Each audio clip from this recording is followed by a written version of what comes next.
And in my limited capacity, I'll still introduce both of them, though I hold no such authority.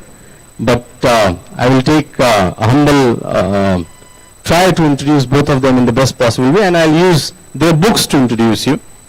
I'll go in this order, introducing Dr. Kiran Karnik to all of you. Dr. Kiran Karnik describes himself as a public unintellectual, a non-academic with a strong interest in public policy and strategy. He has worked in various fields over the last few decades, including India's space program and the television industry. Somehow this get a connect to the Kalpana Chawla story. And high-level government committees such as the Scientific Advisory Council to the Prime Minister and the National Innovation Council. Now he spends most of his time with educational and civil society organizations and the books that he is always surrounded with. He is an author of multiple books of great repute, and it's always a pleasure to speak to him and discuss more about books. Now I take the privilege to introduce Hardayalji to you. Hardayalji's this book was actually introduced to me by Gurusharan Das, whose name is on the cover of the book, who has given the introduction to this book. And he introduced to me that he is a man you should always meet, Mohit. I said, okay, before meeting I should get the book. So last year, 22nd of July, specifically I got this book. This book has 17 stories, fascinating book with some of the great lessons that you can get.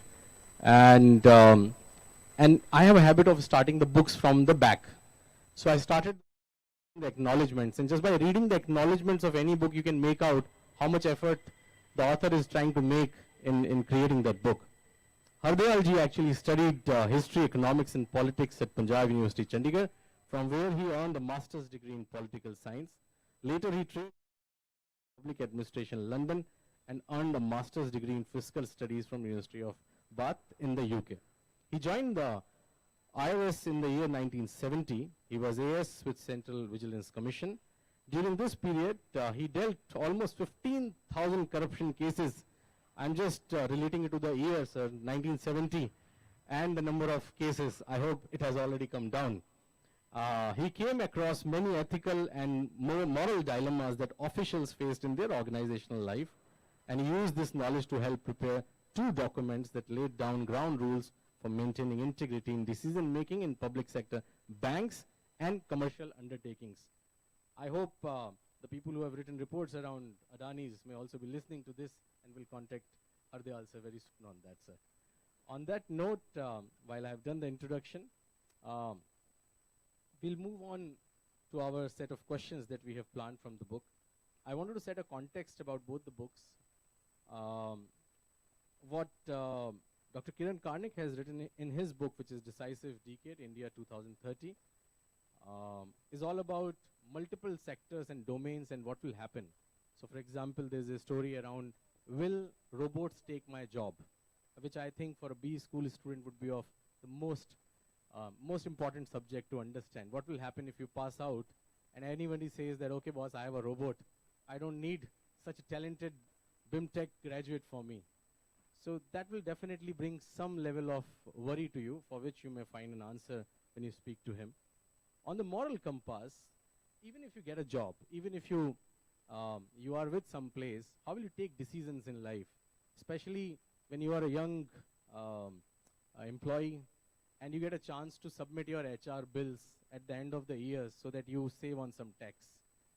I have come across many HR folks in the world who say, oh, koi baat nahi yaar, that's okay. Even if you don't live in a rented house, just give us a receipt, that's okay. That's where your professionalism will come into picture, and that's where a book like Moral Compass will let you take decisions which will actually take into the next decade. While we are talking about decisions, I'll take a minute to narrate a story of Petrov, which happened in 1983. Petrov was a Russian naval commander, and he's the man who's quoted nowadays in the world as the man who saved the world.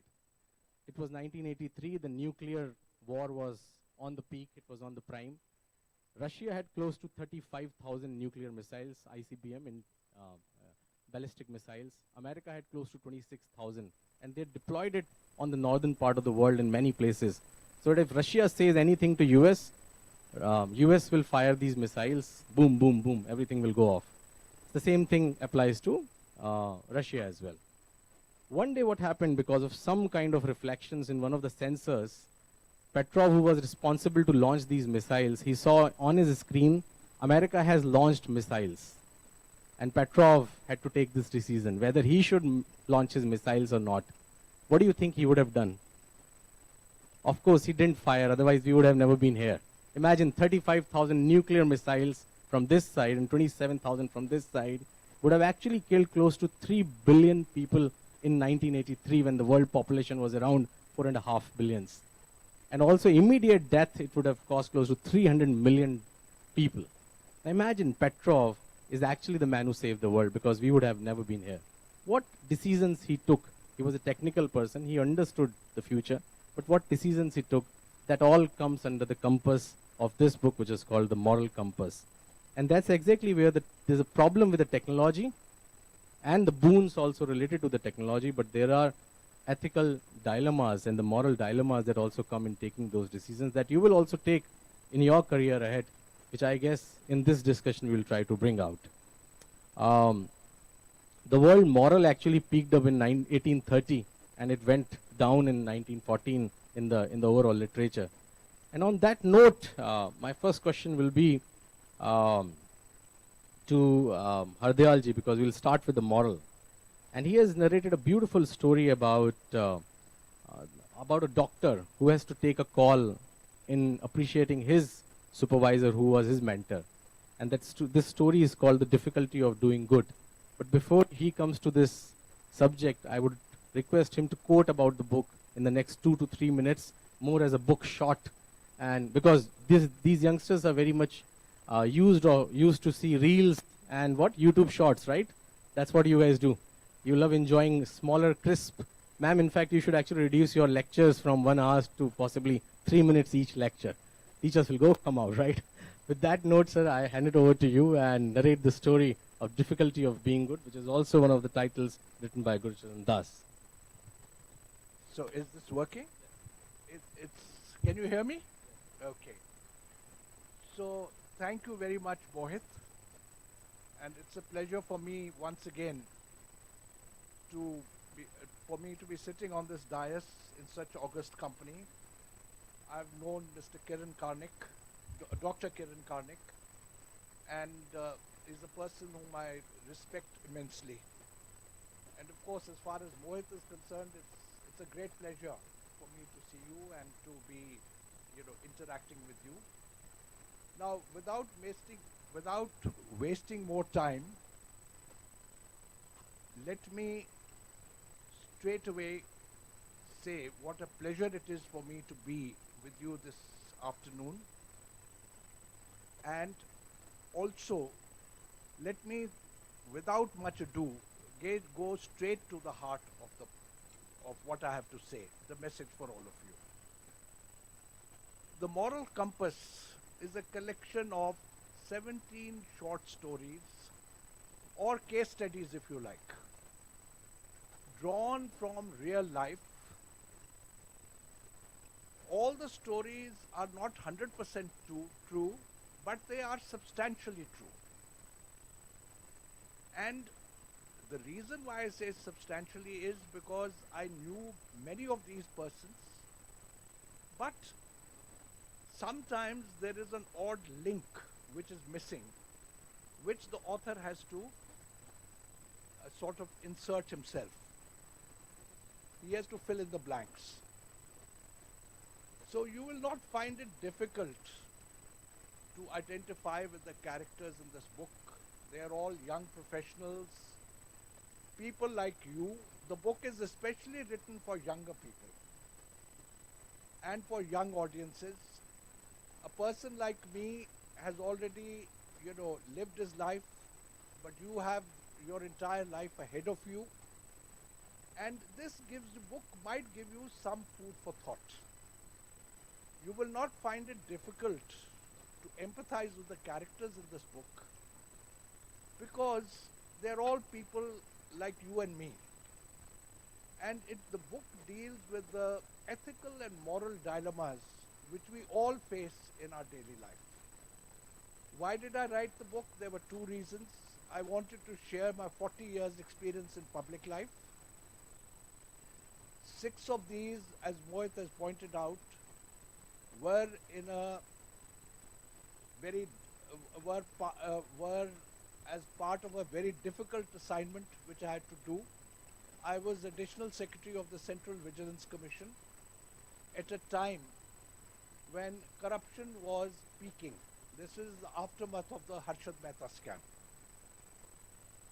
The people, the press, the people were all baying for blood, and as often happens, you see, when you are in a huff, you often tend to take many wrong decisions. So vigilance work can never be done in such conditions. It has to be, the atmosphere has to be calm, cool, and you have to be very, very collected, calm and collected when you take your decisions. The second reason why I wrote this book was that I found during those 6 years, I gained some insights into why people stray from the straight and narrow path. And I thought it would be a good opportunity for me to share these insights with a larger audience. When I started writing this book, I also noticed, looking back at my own past, that when big decisions have to be taken, either at work or in our personal life, we tend to flounder. This book was in a way a journey to find out, a personal journey to find out how we can restore objectivity and fairness to our decision making. In the process, I went through various philosophies of the East and West, and I must say, there was a remarkable convergence in the emphasis. All of them lay on good conduct. Whether we talk about the Bhagavad Gita, or we talk about ancient Greece or Rome, whether we talk about Buddhism, Jainism, Islam, Christianity, all the great religions, everywhere there is an emphasis on good conduct. And that is a legacy which we all share. It is for us to reclaim that legacy. And how do we reclaim it? We reclaim it by coming closer to our inner self, where we'll find all the goodness which a human being can possess. And there are wonderful qualities there. But at the end of the day, we must remember that we live in a harsh world. Tough decisions have to be taken. Sometimes decisions which appear to be unkind, but which may be unkind to an individual, but may be in the larger social interest. Larger social interest or larger public interest, whatever you wish to call it. What I found after going through various philosophies is that basically at the end of the day, you have to rely on yourself. There's very little that you will get. You can get some help from outside, but when you have to take a big ticket decision, basically you will have to depend on your own resources. And a recurrent theme in this book, therefore, is dharma. You have to ask the question, what is my dharma?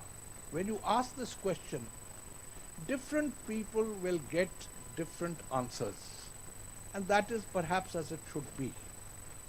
Because the context differs, situation differs. But this flexibility is precisely why this concept has survived for thousands and thousands of years. Each generation has reapplied it to the changed circumstances in which it finds itself. And when you ask this question, what is my dharma, sometimes you will find that there are terrible conflicts which are difficult to resolve.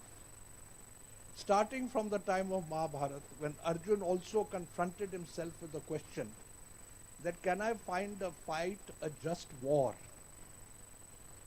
which might involve killing so many of my people whom I respect, admire, people who are my elders, people I hold in such high esteem. So conflict, that kind of conflict is also inevitable in life. You find it every day playing out. When you are all young students now, when you get married, the first conflict you will find is between, if you're a man, between your wife and your mother. So where does the truth lie? Different people might find different solutions, different answers, but doesn't make any solution less valid, provided it is sought honestly and fairly. Essentially, at the end of the day, the struggle which we have, for inner peace, equanimity, tranquility, calmness. This struggle is always a lonely path. You will always be, driving a lonely furrow. But at the end of the day, that is really the beauty of this book, which I would urge you all to read. It's meant for young people only. Basically, it's to ask yourself, it doesn't matter what solution I find, but is my effort honest? Have I been sincere? If the answer to both these questions are yes, chances are the answer which you have been able to find will also be a valid answer. One more last thought before I give the floor back to Mohit and then to Dr. Karnik, is that there is a lot of debate these days about reveries and welfare. If we ask ourselves the question honestly, you will realize whether it's in the life of an individual or the life of a nation, there are no free lunches. We have to forget that. At the end of the day, every solution has a cost. The question we have to ask ourselves is, are we ready to bear the cost? If the cost is not borne today in the life of a nation, it will be borne subsequently. So you can be as fiscally imprudent as you like, thinking that the problem will not come up during my lifetime or during my leadership.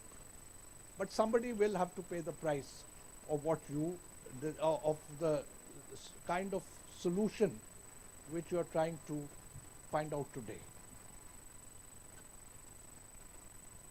So with these words, I pass it back to you, Mohit. Thank you very much, sir. And you just touched upon the biggest fight that these youngsters will face, possibly in the decades coming.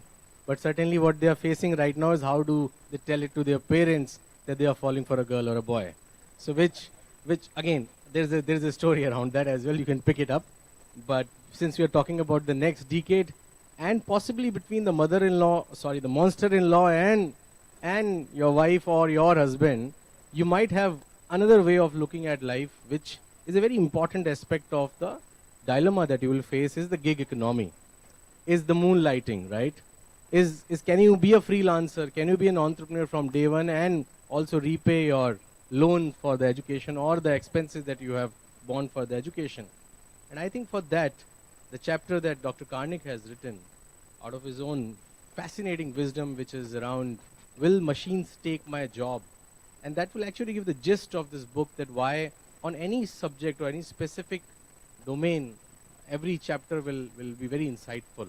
With this, I pass it on to Dr. Karnik. I request him to talk about what is the future that lies ahead in terms of the jobs, economy, and for these students specifically, sir?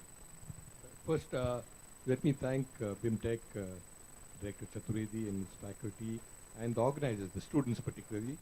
Privileged to be here and always delighted. And very pleased to be in the company of Hardyalji and my good young friend Mohit, who's done a tremendous job of promoting books and getting reading going. This is the slog overs of T20, so I need to be brief. May not be 140 or 280 character tweet, but let me be very brief in answers to you, Mohit. First, quickly about the book, just a few sentences. Decisive Decade is the main title.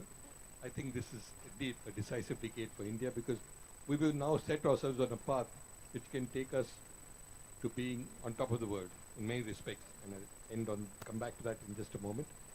Or it can mean that we are just coasting along and managing and muddling through from one crisis to another, but managing. There will be no really bad path, but one of these two seems to be where we'll be. And this decade is decisive to decide that. Also, importantly, the events have been phenomenal in the last few years. They're geopolitical events which are related to conflict.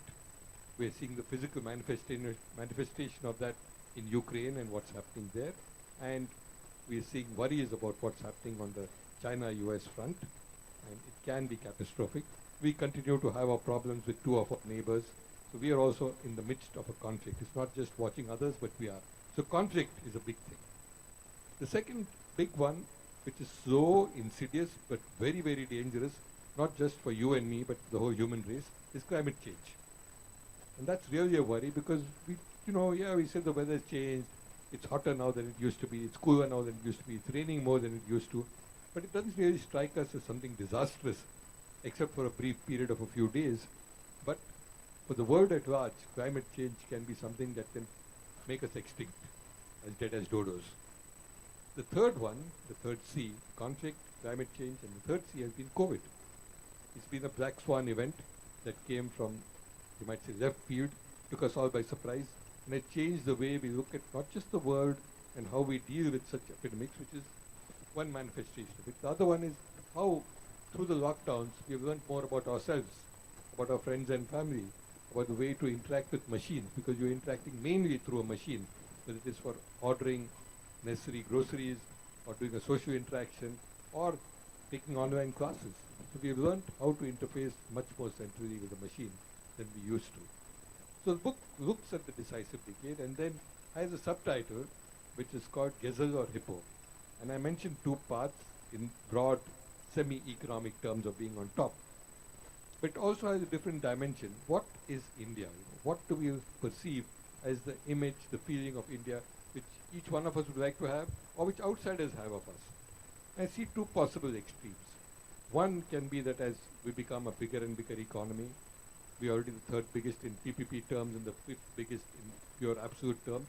Without a doubt, we will be the third largest in 2 or 3 years, take or give a few months.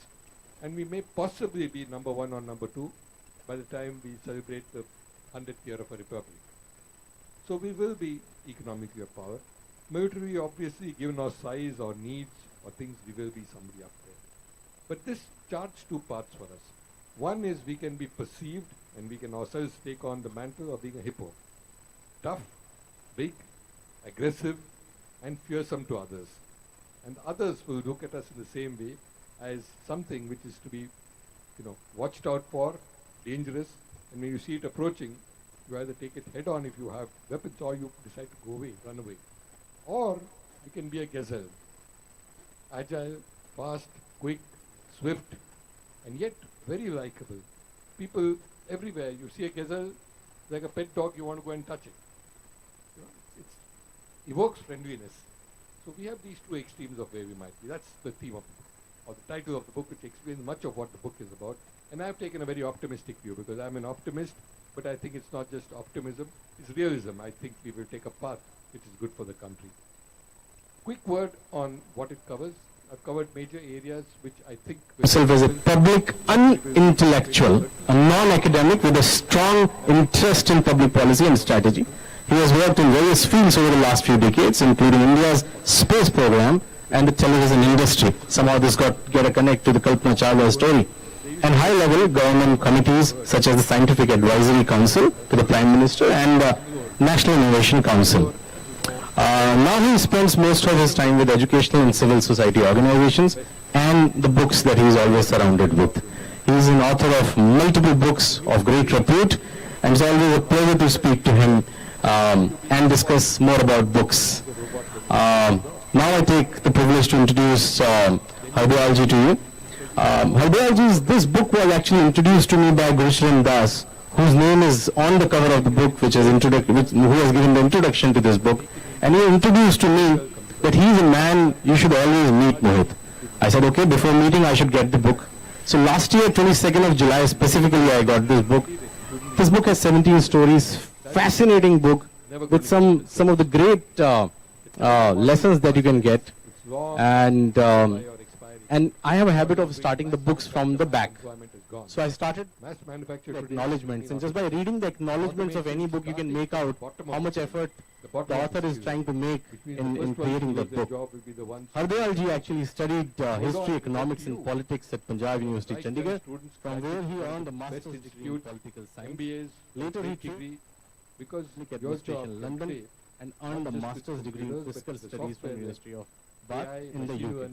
He joined IRS in the year 1970. He was AS with Central Vigilance Commission. During this period, he dealt almost 15,000 corruption cases. I'm just relating it to the year, sir, 1970. And the number of cases, I hope it has already come down. He came across many ethical and moral dilemmas that officials faced in their organizational life, and he used this knowledge to help prepare two documents that laid down ground rules for maintaining integrity in decision making in public sector banks and self-learning always depends on a past. I hope the beauty of humans to be creative, to think completely out of the box, to think in a very different way, would be rare for a machine to emulate. On that As note, I repeat, it might happen done the introduction. a decade, 2 decades from now, but just now that's not going to happen. So to in our your set of lifetime, questions you that want we to have stay on planned top, from the book. be I innovative, wanted to be set a different, context about both look the at books. things which are outside Um, the box. What Second, Dr. Kiran I Karnik has think the written future in his is book, which not is about Decisive man Decade versus in the year machine 2030, or robots versus machines. It is all about man plus multiple machine. sectors and domains humans and what plus will happen. machine. So, for example, that there's a story around As many will research studies have shown, robots take is my the optimal job, way to go. which I So think for the a preschool sensitivity, student the would be empathy, of the creativity, the innovativeness of humans, most important combined subject to with the understand. What will efficiency happen if you and pass out dependability of machines. and anybody So says that, okay, boss, I Don't have a worry too robot. much, but I don't remember need what you need to such do. talented BIMTech graduate for me. So that will I think definitely bring considering some level of we said worry we will to be you mindful for of the people to time, find an answer. and we are talking about the wisdom from the past the and moral what will happen in the compass, future. Time will always be of the job. essence. Even if you So with that note, you I are with would some now guys, request, how do you rather take than decisions in we three life? nudging you to Especially ask some when you are a questions, young, ma'am, why don't you do that?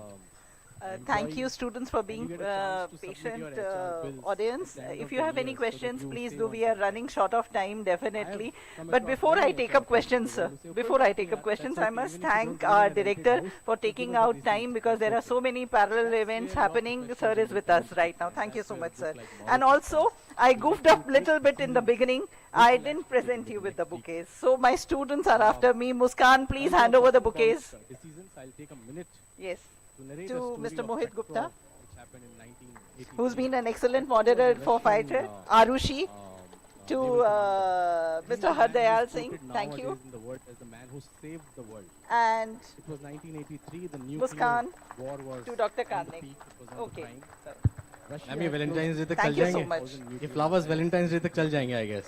I don't Chaliye, know. thank The God. students have made so much effort, so I just they wanted to cover up my On the goof up. northern part of the world in many places. Dr. So Sahai, if Russia says anything you to really US, want to ask a question, so we are running US short will of fire time. I these mean, it's up to missiles. you, sir. Boom, boom, boom. Everything will go off. Contribution. The Okay, same sir. thing applies to Thank you. Russia as well. Thank you.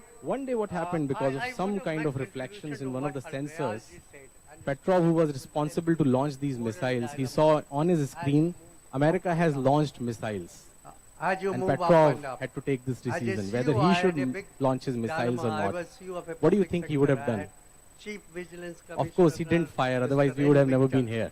And Imagine Mr. 35,000 Shankar nuclear was missiles my from this secretary, side and 27,000 Department from of this Industry. side would have actually killed public close to 3 billion sector, people even in Tata, 1983 when they the have world not population was around applied 4.5 rules, billions. And also immediate death, it would have cost close My to 300 company was million people. running in loss. Imagine People did Petrov not have what is to actually the do, man who saved the world, how because to we would cook have their never been next here. meal. What So I flouted every law. Every is actually the man who regulation, saved every the world, guideline. because we would have Their never been next here. meal, What secretary, I have done I this flouted wrong, every this law. wrong. I have to Is every actually the man who regulation, saved every the world, guideline. because we would have Their never been next here. meal, What secretary, I have done this flouted every law. The secretary, copy to CBC, copy to Is actually the man who saved the copy to Chief Vigilance Commissioner. And lo and behold, I never got any letter of explanation from anyone. CBC, which every CEO of public sector trembles, kept silent. CBC, only when Mr. Shankar took charge, CEO of public sector trembles. What are you doing? Why are you writing to me? Kept silent. I said, sir, I am only when Mr. Shankar took charge, CEO of public sector what I am trying to tell. Why are you writing come and talk? I said, sir, I am only when Mr. Moral CEO of public sector what I am trying to tell. Why are you writing come and talk? I said, sir, I am only when Mr. Moral CEO of public sector what I am trying to tell. Why are you writing come and talk? I said, sir, I am only when Mr. Moral. Thank you so much, sir. Thank you, Dr. Sahai. And to express our gratitude, thank you so much, sir. Thank you, Dr. Sahai.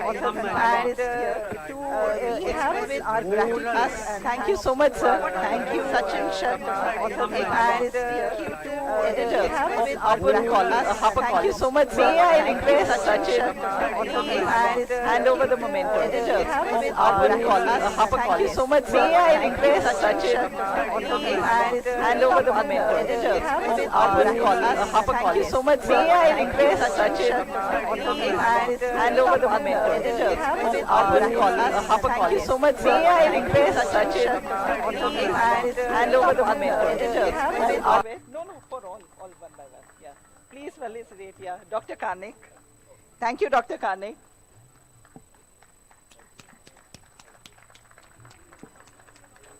Thank you, Dr. Karnik. Mr. Hardayal Singh. Thank you, Dr. Karnik. Mr. Hardayal Singh. Thank you, Dr. Karnik. Mr. Hardayal Singh. Thank you, Mohit. Thank you, Dr. Karnik. Yeah. Mr. Hardayal Singh. Thank you, Mohit. Thank you, Dr. Karnik. Yeah.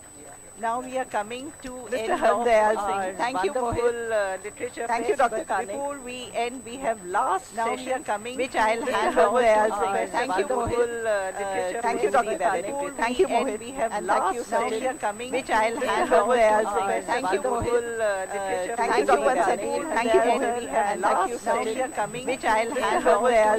May I request Professor Saloni? Thank you, Mohit. We have last session. Please coming, which I'll hand over. Take over for the last session. Please coming, which I'll hand over. Take over for the last session. Please coming, which I'll hand over. Take over for the last session. Please coming, which I'll hand over. Take over for the last session. Please coming, which I'll hand over. Take over for the last session. Please coming, which I'll hand over. Okay, the sound team, our valedictory speaker required a caller mic. I hope it has been made available. Thank you.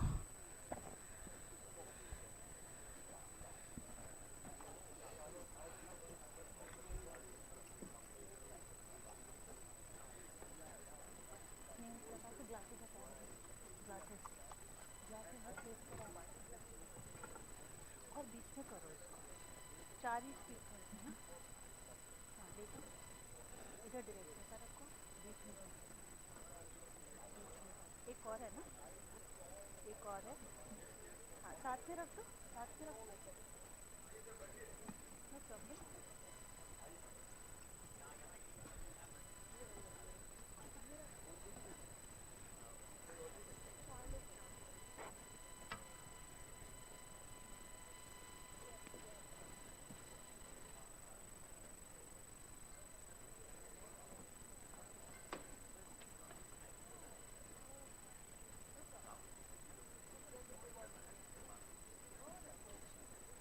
अच्छा वो book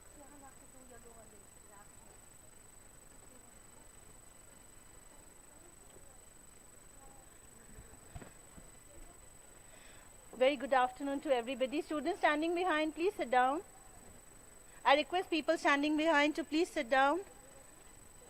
We are about to begin the valedictory People session standing of behind our to please literature sit down. festival. We are about to begin the valedictory People session standing of behind our to literature please sit down. festival. हाँ, अभी वो कह रहे हैं कि हाँ, मैं इससे पहले करवा आपकी report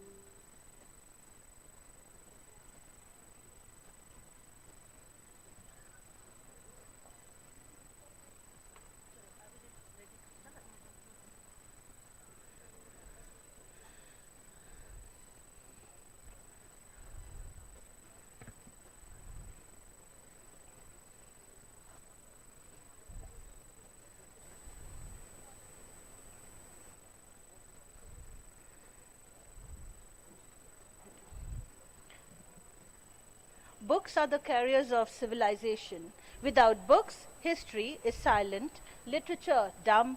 Books are the carriers of civilization. Thought and speculation. Without books, history is silent, literature dumb. The books are the carriers of civilization. Thought and speculation. Without books, history is silent. Editions were virtual and dumb. The books are so very honored to be hosting everybody right here.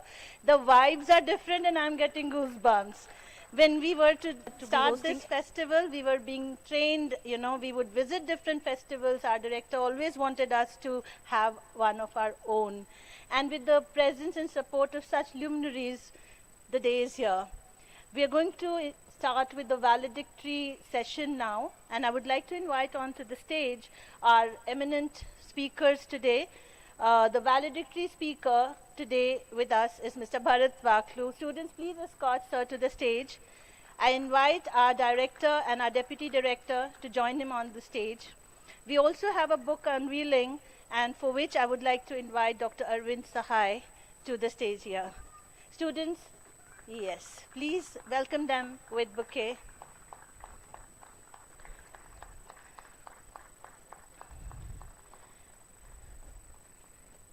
You know, I just read this.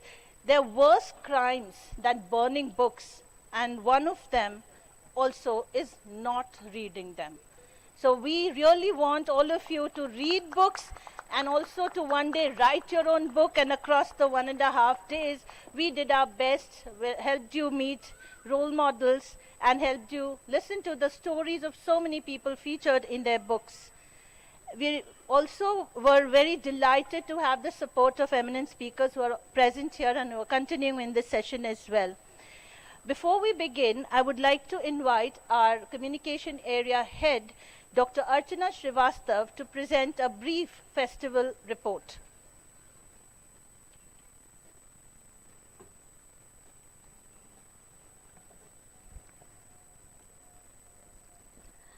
Thank you, Professor Saloni. Good afternoon to all. As a convener of the event, it's my privilege to present a short report of BIMTech Business Literature Festival 2023. This year again, Birla Institute of Management Technology, in association with Penguin Random House, inaugurated the 3rd edition of its annual BIMTech Business Literature Festival 2023 on 10th of February. The niche literary festival brought together leading business authors, industry experts, management students, and business professionals to engage in thought-provoking discussions on the latest trends and developments in the world of business and literature. The festival was inaugurated by Shri Bhupendra Yadav ji, the Union Minister of Labour and Employment and Minister of Environment, Forest and Climate Change, and the co-author of the book, The Rise of BJP, The Making of World's Largest Political Party. While delivering the keynote address on the importance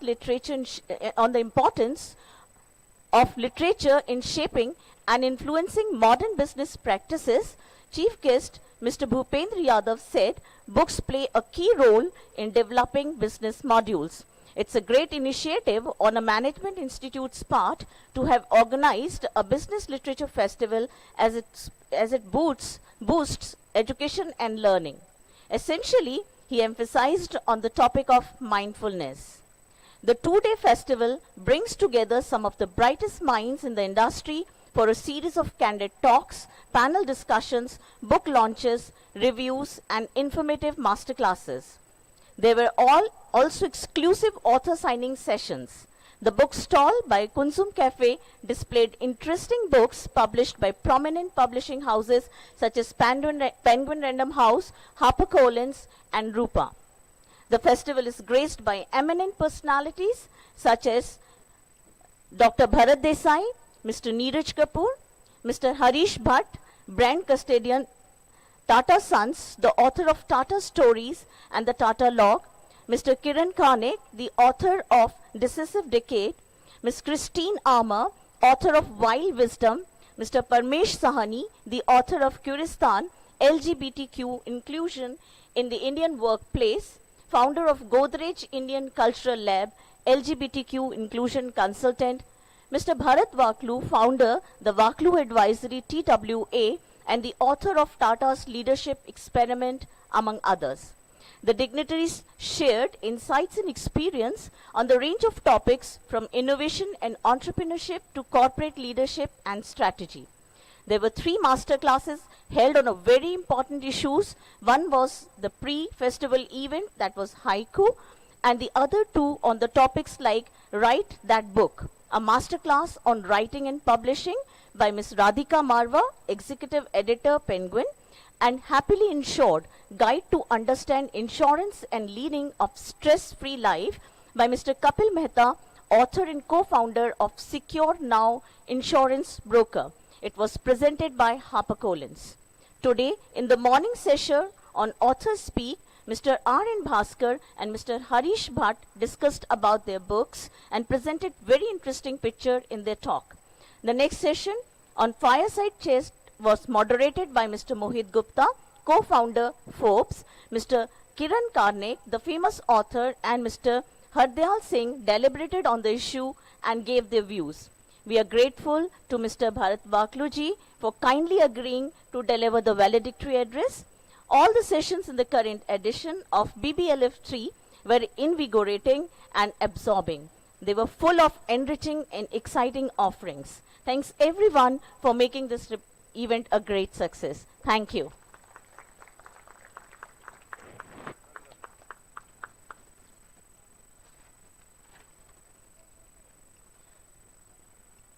I'm delighted to share the profile of our eminent valedictory speaker, Mr. Bharat Vaklu, an alumnus of BITS Pilani and IIM Bangalore, is a motivational keynote speaker, life coach, transformational and ethical business leader, leadership mentor, and author.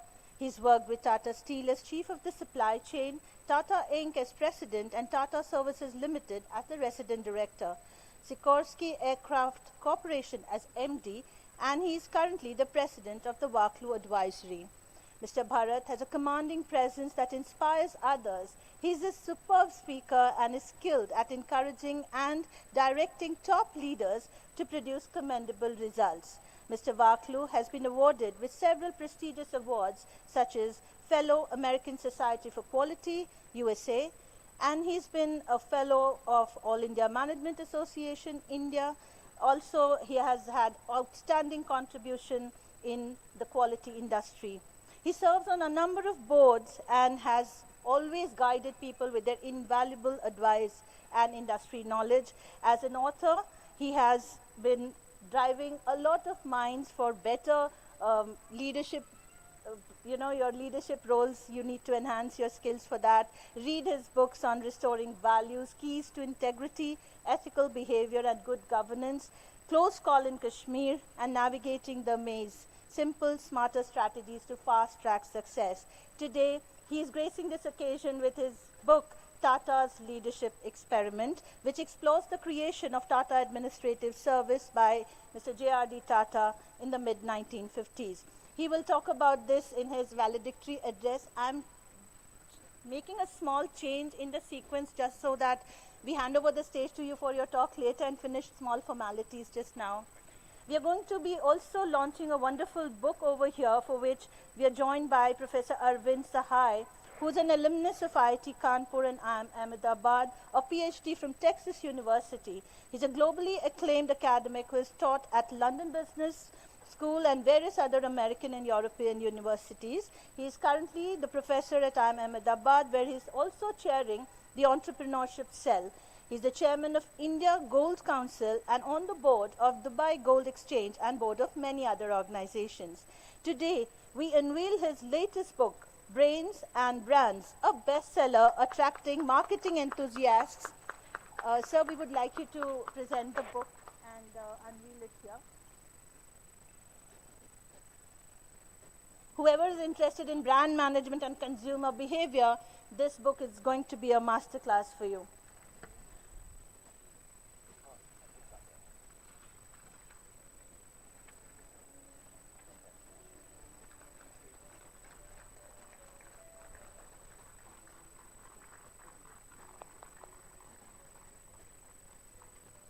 We benefited in an FGP on this book, so I know how important the learnings are.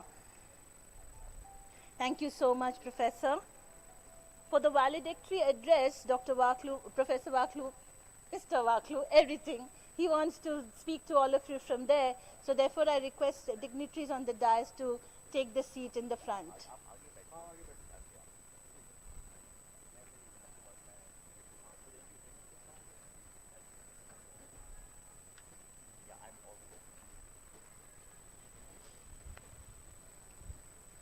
Okay, so we can't wait longer.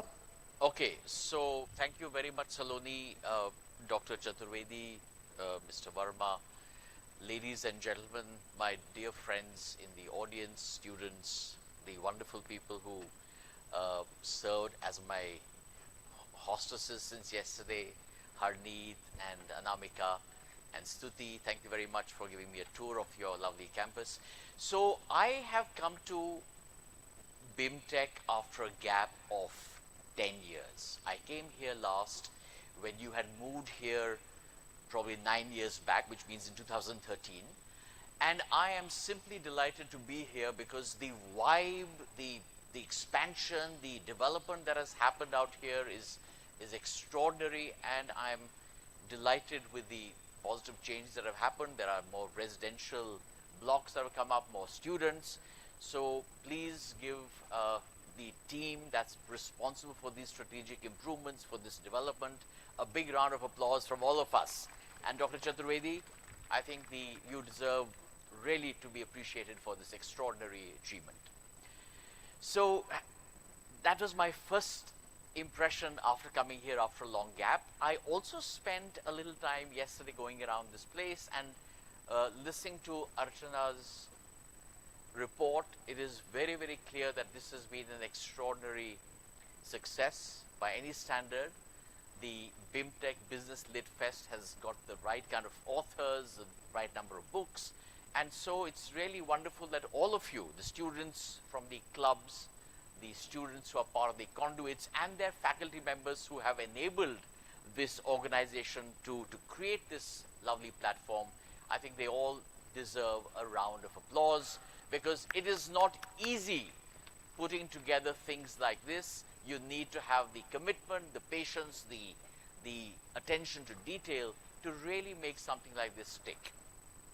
Now, before I get into the book, my latest book, which is Tata's Leadership Experiment, which I have co-authored with my colleagues Sonu and Mukund Rajan, I wanted to first of all share a few things about my own journey and my own love for books.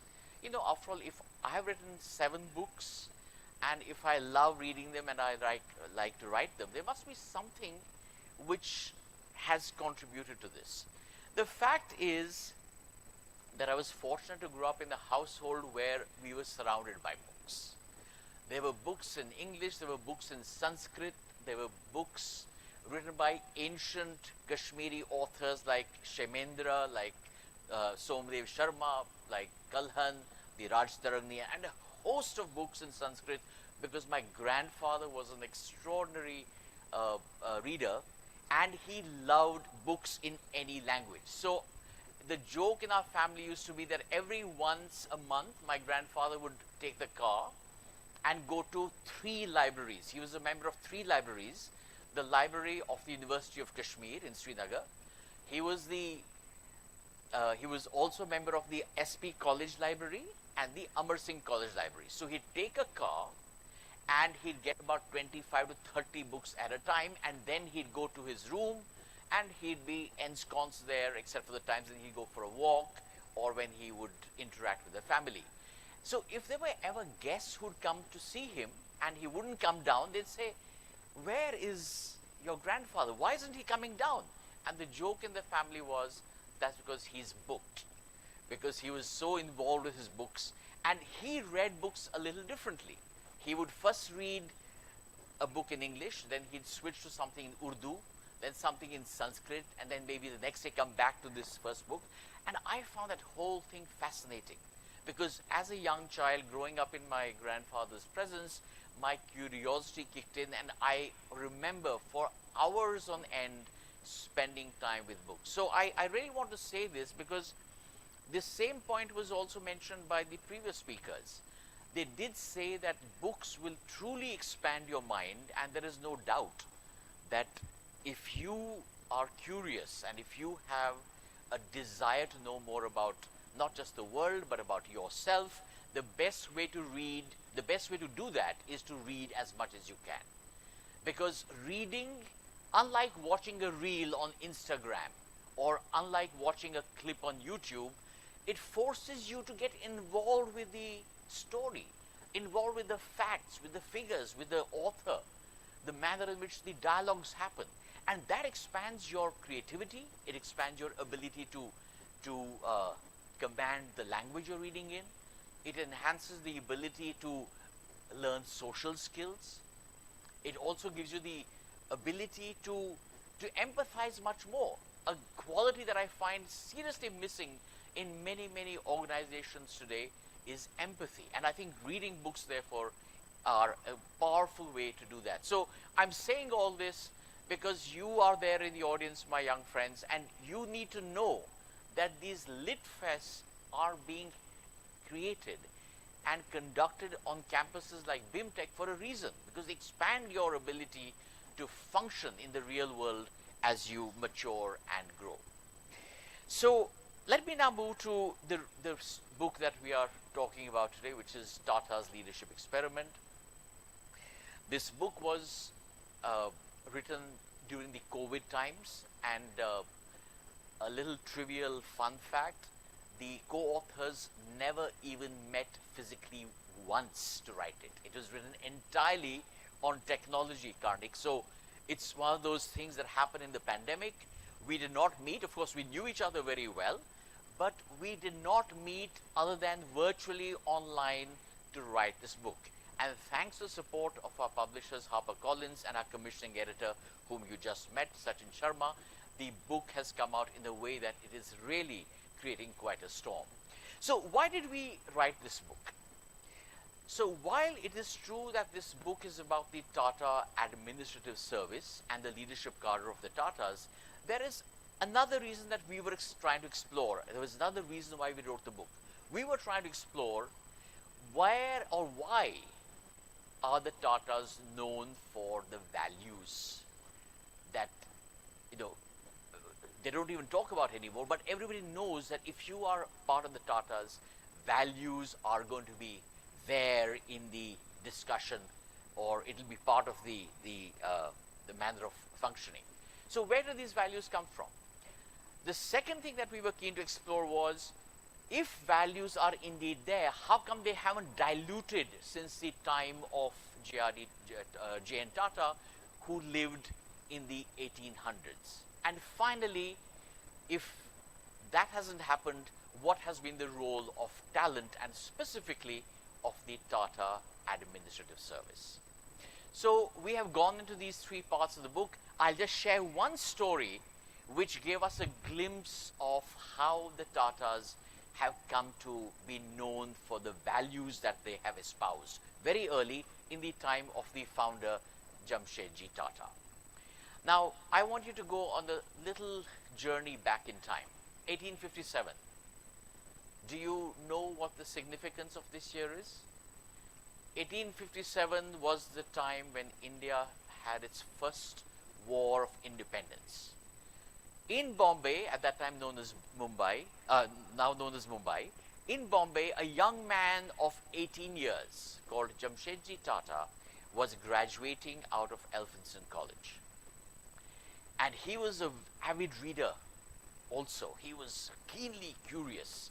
And he read in the papers that here is a company called the East India Company that's waging a war against Indian princes. And this whole idea he found extremely abhorrent. How can a company which is supposed to do good or which is supposed to make profits in a legitimate fashion, how are they fighting a war? Because don't forget, the East India Company had a militia of its own.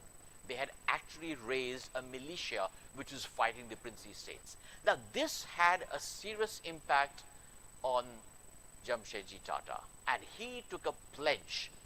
Soon after this, he said, if I ever create a company, it will not be exploitative. Now, the East India Company story is only a part of the story. The other part is, and this is going to America, the Emancipation Proclamation had already gained some fervor. The slave trade was looked at as a very, very negative thing. But there were pressures building with the South, which is essentially agricultural in its economy. They wanted the slaves as manpower. So again, if the Tatas are growing rapidly, and if the values of the founders have to be enshrined and protected, we need a cadre of leaders who will live by those values.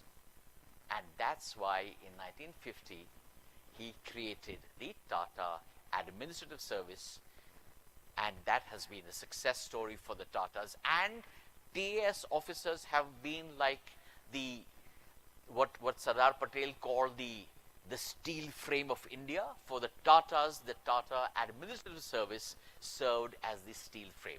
Yes, not everything was hunky-dory. There were hits and misses, and things changed. But I think by and large, as you will read in the book, there have been excellent contributions made by leaders of the Tata Administrative Service. We also write in the book about the competencies required to be great leaders. So those of you who are interested, you can pick up the book. I'll be pleased to sign it. But we do talk about 10 competencies, but I'll leave you with one competency which I think is critical and which links up very well with what Dr. Kiran Karnik said. Today's leaders have got to look at themselves as custodians not only of the resources of their own organizations, they are also custodians and stewards of all of life. So we talk about one additional competency, which is a unity with life capability. Understanding that business is not separate from life, it's a part of life. So that's a brief overview about the book. Obviously, I would be remiss if I do not acknowledge the great role that authors like us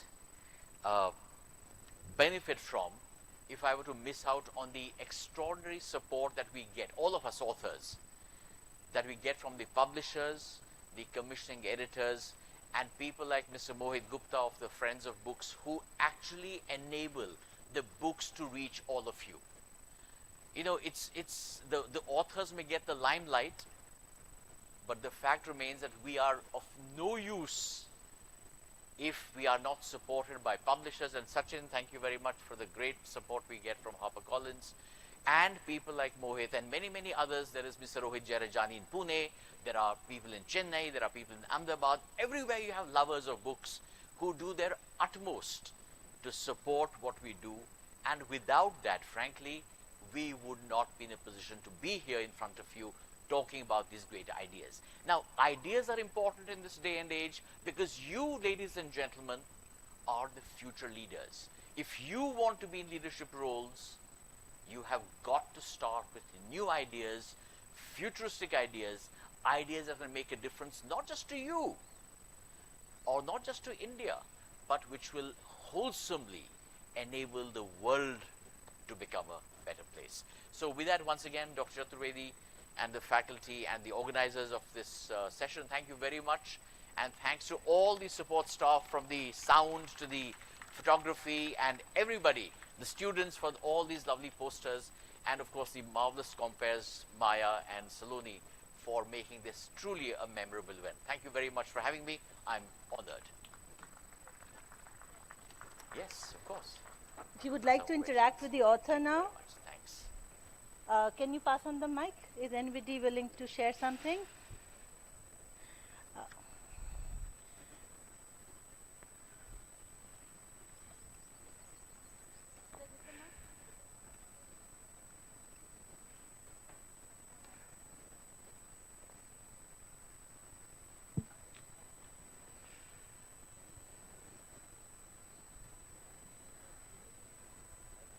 Any questions?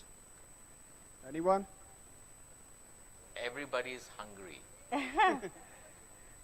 I want them to be hungry for more knowledge now. I'm sure they've become more curious. Hello, sir. This is Naman Chaturvedi. Sir. Oh, hi. Hello, Naman. Good to see you finally. Just a little background. Naman writes under a nom de plume called Kanishka Gorki on Twitter. And he would follow me, and I didn't know who he was until recently. And he says, I will be at BIMTech. I said, what are you going to be doing there? He said, I am a student of that place and I'll be in the Lit Fest. So great to see you. It's always nice to catch up with a Twitter friend. Thank you, sir. Same here. Sir, we would be joining companies, and it's a very competitive world. And it's a world of companies where companies go try to win at any cost. And there are a lot of calculations, especially where government contracts are there, defense contracts, many contracts are there. Many companies do engage in a lot of unethical practices. And Tata has been one company which has, throughout its time, been something which has stayed at hands away from these practices. So, as a company, this does create some sort of losses. But in a place like India, or in a global scenario, how do we understand that it's a particular action can be beneficial in the long term, and how to understand the proper ethical consequences of multiple values and matrices interacting at, and in a way harming a particular decision. So what particular framework or approach should a person or a manager look for in these situations? Okay, so it's a good question, and I think a part of it was answered by Mr. Hardayal Singh in his remarks. And I would recommend that you should read his book, because I haven't read it, but from what he explained, I can see there's a lot of material that will benefit you. And if you want some more information, I wrote another book with Dr. Sridharan called Restoring Values, which you can also read, which is also about integrity, ethical behavior, and good governance. But the short answer to your book, to your question really is that if you really find something to be abhorrent, even if you're in a company, don't do it. You know, I have been very, very fortunate that I worked for 30 years with the Tatas and with Sikorsky, both very, very ethical companies. And never did anybody, my superior or my superior superior, tell me to do something which would go against my grain. But I hear you, Naman, and I realize that many companies may not be like that. Your boss may say, please do this, and deep down you're feeling deep anguish. My suggestion is, don't do it. Because at the end of the day, you will have to live with that decision. And knowing these companies, the ones that will throw you these occasional, dares and say, do this, do that, I think such companies will never stand by you if you ever get caught. They'll throw you under the bus, and it's going to be your career damage. So my short answer to all of you, ladies and gentlemen, is don't you ever cross the red line. You might have to leave the company, but so be it. At least you can sleep well at night, Naman, and that is an important thing. G.R.D. Tata once said to his board that I would rather walk away from unethical business than get into it. And they threw their hands up, like typically boards do. They kaise karenge, we lose business, much like the thinking that many of us share. He said, I do not care. It's better to lose business than to do it the wrong way. And more recently, when I was working with Mr. Ratan Tata, I asked him one day, I said, don't you sometimes feel that you're walking away from some very, very lucrative offers? He says, Bharat, for me, a good night's sleep is far more important than a little profit up or down in a company. And that is such beautiful advice. I really, really valued this advice that Mr. Ratan Tata gave me, because, I mean, at the end of the day, 8 hours of restful sleep and say, what sleep I had. Isn't that beautiful? Absolutely. So, Naman, that's really the way to go forward. Thank you, sir. I think that's very important. These are restless, sleepless people. They need to anchor themselves. Thank you so much. Anybody else, or we can proceed with the felicitations? All right, so I just want to quickly share with you, the Literature Festival is not just about authors and books, it's also about forming communities, and for which we announced competitions which are inter-college. So we had 3 competitions. One was a virtual story, which was called BusyCon. Students had to dress up like a business icon and shoot an Insta story or something. And yesterday we gave awards to those. And the second one was a 3-minute pitch, your book review. And that also saw 14 finalists. Yesterday evening we completed that competition. As a preview event of this literature festival, we for the first time organized a haiku writing competition. Nice. And I'm delighted to share that it was by Cafe Haiku. Ramesh Gaurikaran was the resource person and he supported us. There were first time haiku writers. So we first had a master class and around 40 people joined virtually for that. We received 26 haikus, and those were, as I said, the first time haiku writers. So we started doing something new every time. This was one. So we are very happy to say that 2 of the winners are here. So I thought we'll present the awards right now. The second prize goes to Richa Bharadwaj, who is from Majlis, Team Majlis, and take it away. Where's the cash prize? And we would be happy if you can sign a copy for Richa. You can go ahead.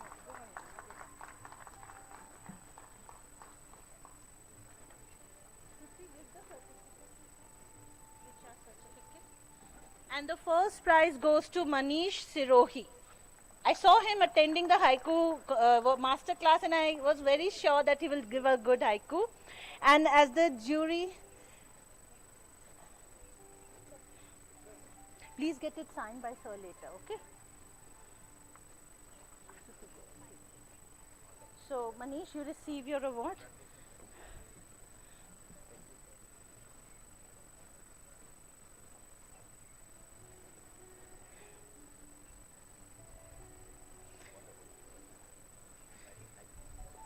Yeah.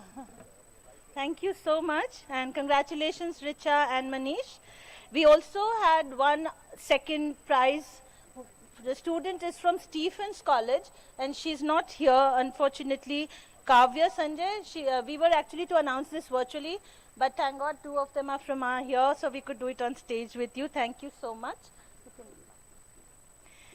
An event like this cannot happen with the support of people like the publishers, the communities like blogging community, the book community, and we are delighted and extremely privileged to have their support in helping us put up this amazing lineup of speakers, and the books which were featured were also from leading publishers, as you all know, Penguin, Rupa, HarperCollins, and we have community of Bloggers Alliance, and Mohit, Friends of Books, all of them. So we would like to present a token of thanks to each one. May I invite Mr. Mohit Gupta from Friends of Books to please come on stage to receive an expression of gratitude.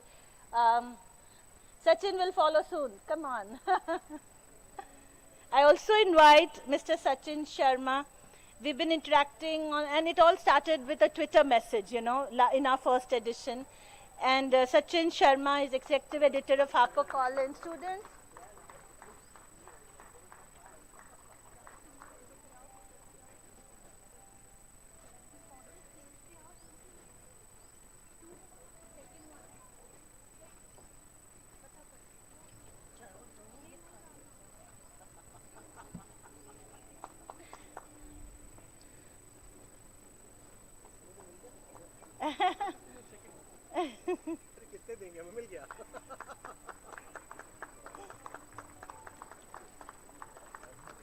We also would like to invite Dr. Amit Nagpal. He's the founder of Bloggers Alliance, and thank you so much for blogging about the authors, the books, and our campus ambassador, student Minnie. She did a great job by supporting stories on all the featured books and the activities around the festival.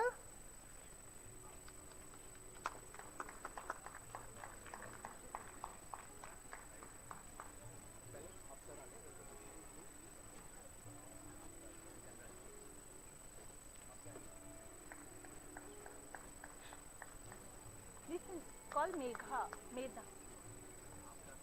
Call Medha.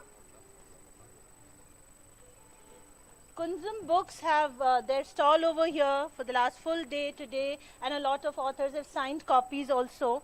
And therefore, we would like to extend our gratitude to Medha. She is here from Kunzum Books. Thank you, Medha.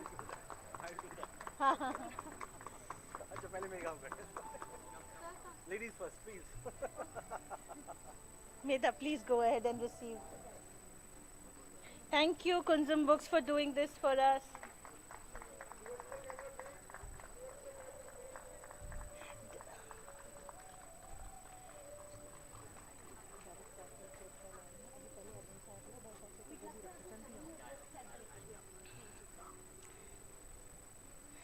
We would like to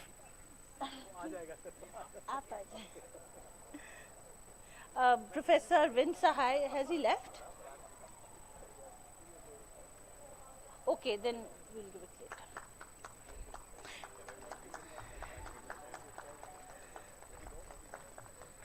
Would you like to come on stage? Okay, should I come? We'll ask you to share what you do quickly. Mohit, you can speak a few minutes about FROB and we can launch something over here. So I'll just take possibly 30 seconds. Please download the app which is called frob.social. That's your own community. That's where you can actually find what others are reading and also share what you are reading. And why a separate app for books? Because we realize if you go to the Facebook, you don't do anything related to books. And so that's where we realize we need a friends of books. And we are 3 co-founders.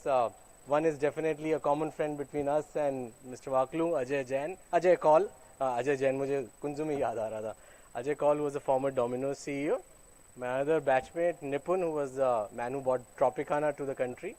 So we 3 of us came together. We thought, how can we create an ecosystem where you get more curious? And also we give a lot of books. So people who need to get books and possibly free as well. So they can download the app and be there, enjoy the discussions there. Thank you very much. Thank you, ma'am. Thank you. I request Professor Sahai to please receive the memento on behalf of Professor Arvind Sahai.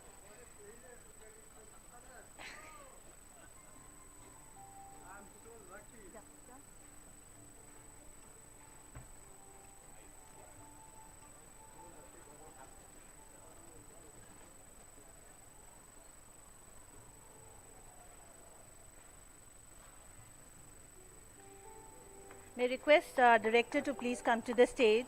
This felicitation.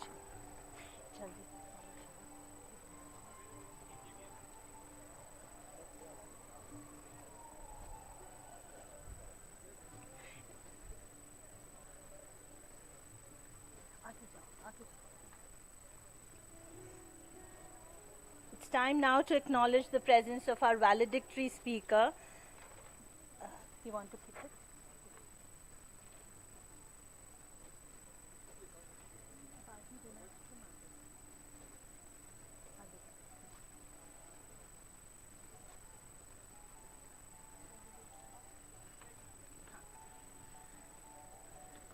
Thank you so much, Dr. Chaturvedi, for this.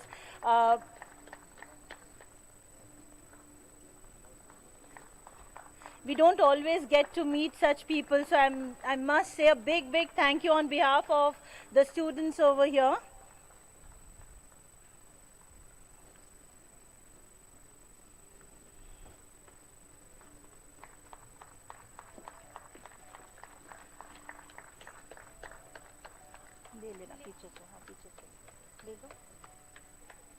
May I invite our Dean Academics and Deputy Director, Dr. Anupam Verma, to extend the formal vote of thanks.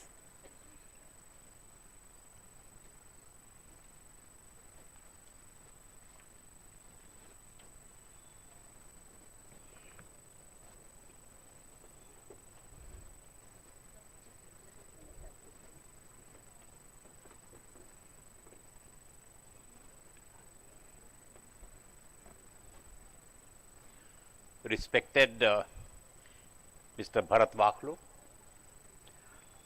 our Director Dr. Chaturvedi, Dr. Archana Srivastav, other faculty colleagues, eminent guests, dear students, I am really grateful for some other guests who have, decided to stay on. Mr. R.N. Bhaskar, Mr. Kiran Karnik, Mr. Hardayal Singh, and our Dean Research, Dr. Sahai.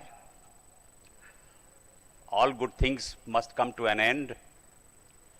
2 days, we have really enjoyed this BIMTech Business Literature Festival, and now this is the concluding session, and I am the last speaker. General literature festivals have become quite common. However, business literature festivals are of unique occurrence. In its endeavor to ensure all-round growth in students' abilities and BIMTech's commitment to social development, it was decided to hold the third BIMTech Business Festival, BBLF as we call it in short, 2023 this year. Unlike the previous two editions, this year we have organized this event in the offline mode at our campus. Several hundred books on business, entrepreneurship and management come out in India and abroad every year. They are swarming with interesting thoughts, radical ideas, deep questions, and breakthrough answers, not to mention enthralling stories. These books make for compelling reading and rich takeaways. This one-of-a-kind literature festival emphasized on going beyond textbooks and case studies in B schools to learn through stories and experiences of others. The aim was to encourage the habit of reading business literature amongst students and professionals. Reading is an integral part of a student's and academician's life, an opportunity for them to listen, discuss, and absorb the ideas from the best of business literary minds through this festival is a huge learning experience. We are proud to have hosted this festival and are grateful to all who participated, making it an unforgettable experience. We in the organizing team are immeasurably happy and grateful to have interacted with so many wonderful people from all walks of life. A huge shout out to all our speakers, event partners, and volunteers. This fest is what it is because of each one of them. The current edition of BBLF has been richer in every possible ways. It was inaugurated by Shri Bhupender Kumar Yadav, Honorable Minister of Labour and Employment and Minister of Environment, Forest and Climate Change. The festival comprised of 3 panel discussions based on business issues, 2 master classes, book review competition, global author presentations, and there were many more exciting contents. The details have already been shared in the report given by Dr. Archana Srivastav in the beginning of the valedictory session. We are grateful to Mr. Bharat Vakhlu for kindly agreeing to deliver the valedictory address. As you have heard, his speech was very nicely presented and relevant with very substantial learnings for all of us. Our sincere gratitude to you, sir.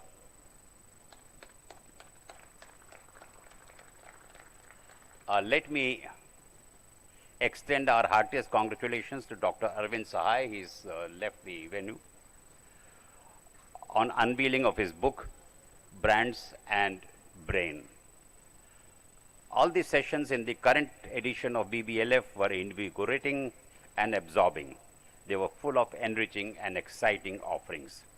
There was so much to take away and great feast for the brain. I take this opportunity to profusely thank once again all the participating authors and the partners, Penguin Random House, Rupa Publication, Harper Collins, MBAuniverse.com, FROB Social, Kunzum Cafe, FMA Digital, and Design Mantra. Student teams of Majlis, Media Conduit, Editorial Conduit contributed in every sphere of the activity and deserve sincere kudos and appreciation. Needless to mention that unstinted support from the IT team led by Dr. Kapil Garg and administration team led by Mr. Sunil Goel were invaluable all the time. Their effort ensured seamless conduct of the event. Dr. H. Chaturvedi, who is always the main catalyst and thinker behind such events, gave us ideas for this event and ensured all support. Our communication area team has really worked hard to ensure excellent participation by eminent authors and everyone else. The area organized the entire event and deserve sincere appreciation for the brilliant conduct of the event. In the end, I once again thank all the guests, faculty and students who have participated in the event as audience. Without them, this event would have had no meaning. Thank you all.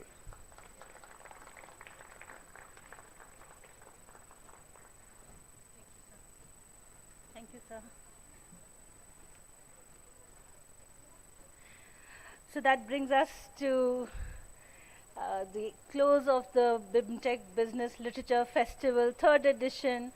We tried the very first offline edition. We learned and we grew together, and we'll grow bigger and better next year with all of you. Thank you so much for the love, bonding with authors, friends, making friends with books, and therefore, Team Retrospective, thank you for putting up this amazing ambience, beautiful things that you have done around. The Discipline Conduit, Palette was here. All the clubs have supported us. Without you, we will be nowhere. So next time, let's start working from now, and let's get to a bigger scale, hopefully. So love all of you, and 3 cheers for the backbone, the business communication area. We were in a 3-legged race, Meera with her injured leg. We were all doing all that we could. And so once again, extending an invitation to BIMTech Business Literature Festival 2024. You will get the details soon. Thank you, everybody. I invite our professors and all of you for lunch in the academic block. I request the volunteers to say 3 cheers for BBLF team. Hip hip! Hip hip! Hip hip! Thank you for your blessings, and let's meet and talk more. Thank you.